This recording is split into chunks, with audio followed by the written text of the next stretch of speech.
5 seconds. The main purpose of the United Nations is to build up a world without war, a world based on the cooperations of nations and peoples. It is merely a world where war is kept in check by a balancing of armed forces.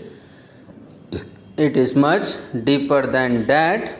It is a world from which the major causes of war have been removed and social structures built up with further peaceful cooperation within a nation as well as between nations. In the preamble of the Constitution of the UNESCO, it is stated that war begins in the minds of man. That is occasionally true, and ultimately it is necessary to bring about the change in our minds and to remove fears and apprehensions, hatreds and suspicion. Disarmament is a part of this process, for it will create an atmosphere of cooperation, but it is only a step towards our objective, a part of the larger efforts to rid the world of war and the causes of war. In the present context, however, disarmament assumes a very special importance for us, overriding all other issues. For many years past, there have been talks on disarmament, and some progress has undoubtedly been made insofar as the plans and proposals are concerned. Still, we find that the race of armaments continues, as also the efforts to invent even more powerful engines of destruction. If even a small part of these efforts was directed to the search for peace, probably the problem of disarmament would have been solved by this time. Apart from the moral imperative of peace, every practical consideration leads us to that conclusion. For, as everyone knows, the choice today in this nuclear age is one of utter annihilation and destruction of civilization, or of some way to have peaceful coexistence between nations. There is no middle way.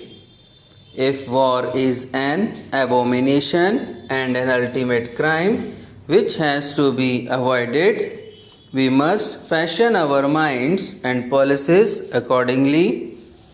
There may be risks, but the greatest risk is to allow the present dangerous drift to continue.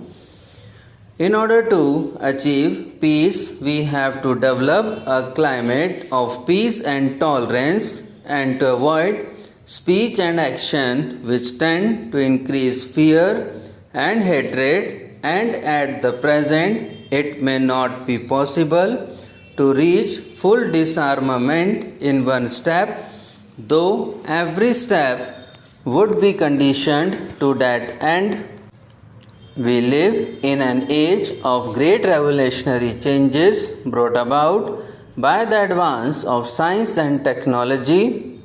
Therein lies the hope for the world and also the danger of sudden death.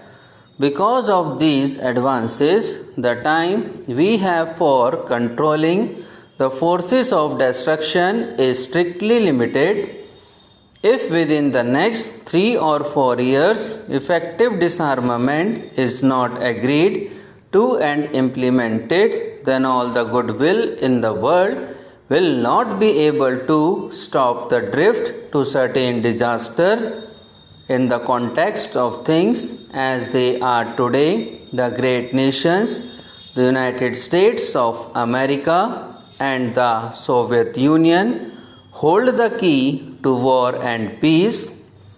There is a great responsibility, but every country, big or small, is concerned in this matter of peace and war, and therefore every country must shoulder its responsibility and work to this end.